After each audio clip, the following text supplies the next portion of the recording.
Hey, it's your guy Tyrrell back with the interviews. In today's video, we're going to briefly analyze how Brazil comfortably swept aside Venezuela in their 3-0 opening Copa America win. So when we break down the game and we do look at the board, we have Brazil starting in a 4-3-3 and Venezuela shifting into a 5-4-1.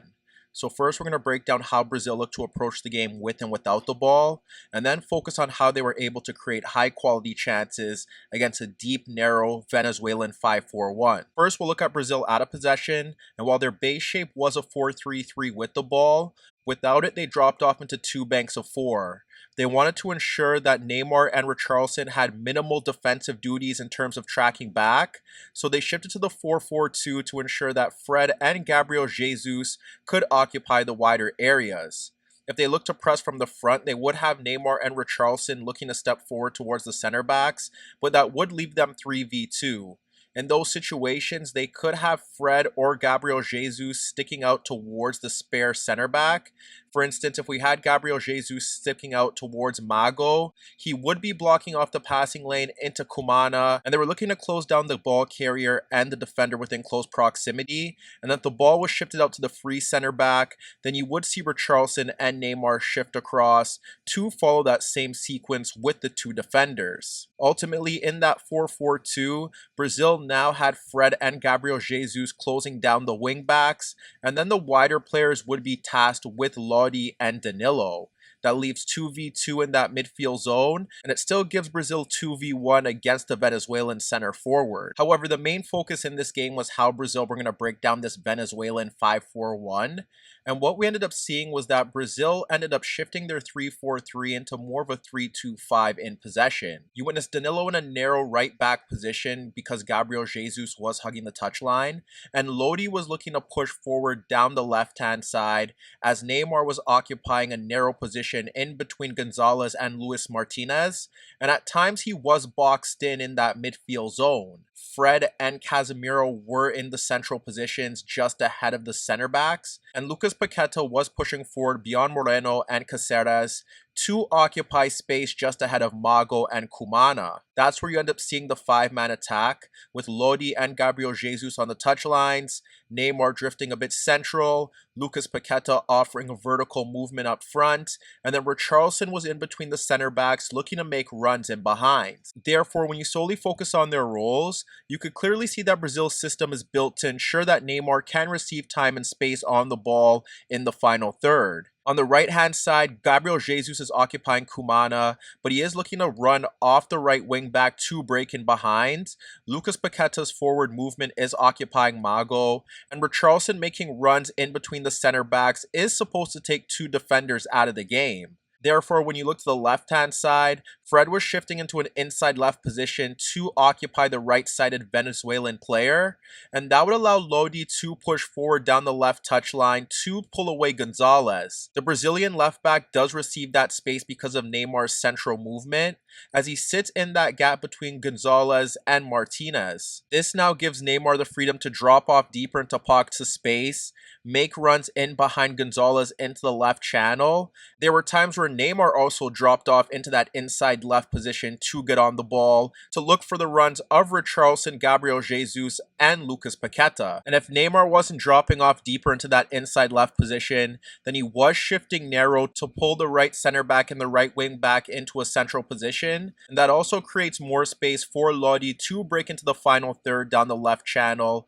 to deliver high quality crosses into the box. As the game continued, we did see modifications of Brazil's 3-2-5. For instance, there was a time where Fred and Danilo were occupying the half spaces, and Casemiro dropped in between the center backs, as that allowed Danilo more freedom to push into advanced positions down that right hand side. And the other modification that we witnessed was that when Brazil looked to peg back that 5-4-1, Casemiro was then pushing into midfield, and that's when Brazil ultimately shifted into more of a 2-3-5. Ultimately, the biggest issue that Venezuela encountered against Brazil was their lack of pressure goalkeeper on the ball. As stated previously, Brazil ultimately have 5 attacking players up front with Fred and Casemiro protecting the back line.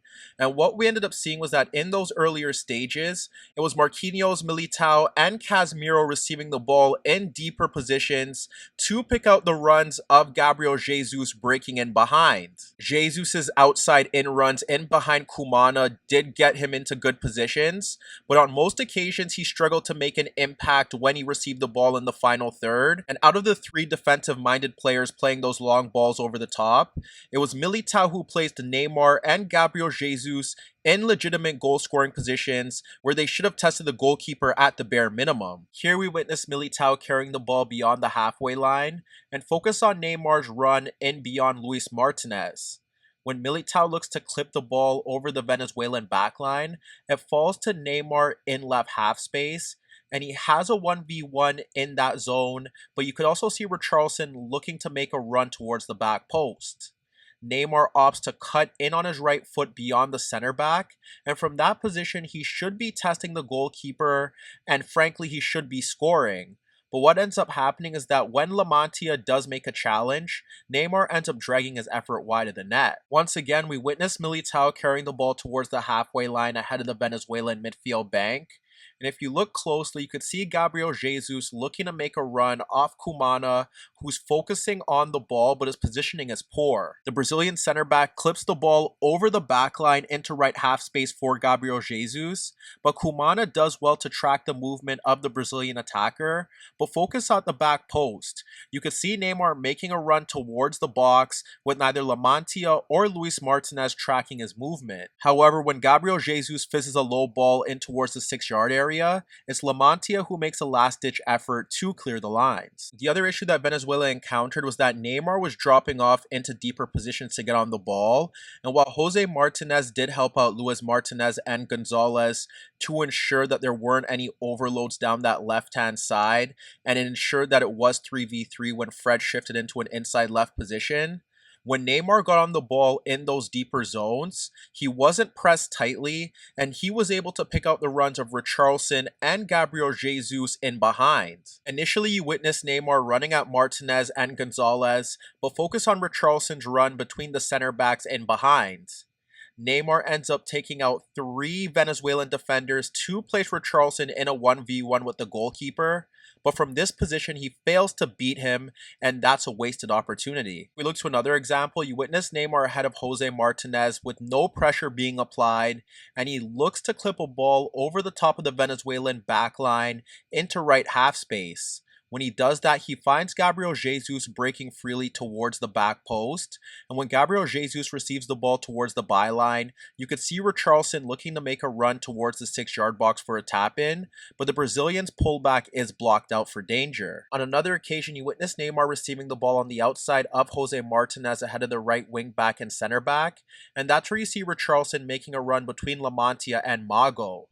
Neymar ends up clipping the ball over La Mantia into the path of Richarlison, who does get in between both defenders, and from that position he should be testing the goalkeeper, but he nods his effort over the net. Now when we focus on Neymar and Gabriel Barbosa's connection, look at Neymar being closed down by 3 Venezuelan players towards the halfway circle, and Gabriel Barbosa just ahead of Kumana. Neymar cuts across Jose Martinez, and focus on Gabriel Barbosa looking to make a run between Mago and Kumana in behind.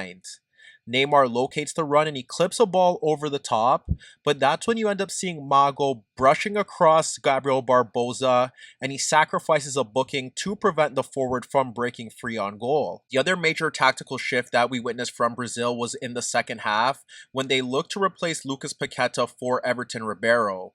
Lucas Paqueta was often adopting higher positions just ahead of Mago, whereas when Everton Ribeiro entered the game, he was looking to drop off into that pocket of space between Moreno and Caceres to receive the ball, and then he would look to run at the left center back and left wing back to combine with Gabriel Jesus. There was a time where Gabriel Jesus looked to split Kumana and Caceres for Everton Ribeiro ahead of Mago in right half space, and when he played the pass into his teammate, Everton Ribeiro looked to play a first-time ball between Mago and Kumana for Gabriel Jesus breaking towards the byline.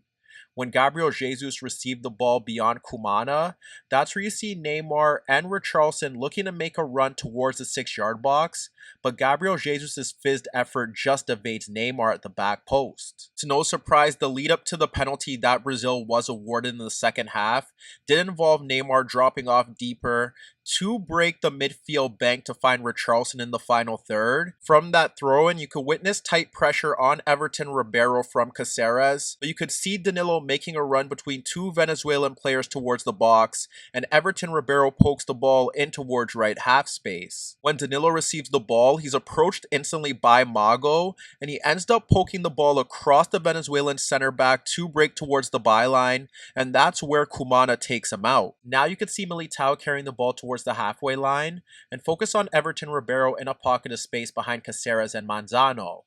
The Brazilian center back ends up splitting the Venezuelan midfielders for Everton Ribeiro, and it allows him to turn at Mago and Kumana to break into an advanced position. What happens next is that although Everton Ribeiro can slide the ball out to Gabriel Jesus at the touchline, he locates the movement of Richarlison across La Mantia as he looks to break into right half space. Everton Ribeiro opts to play that pass, and he scoops it over Kumana and Mago for Richarlison breaking towards the byline, and that's where you see Neymar running across Gonzalez and Luis Martinez towards the 6-yard box, but Richarlison's pullback into that zone is blocked. So as you can see, a lack of ball pressure enabled Neymar to dominate large spells of the game, but Tite also deserves credit for providing balance to the right side of Brazil's attack as their direct approach exposed Venezuela's 5-4-1.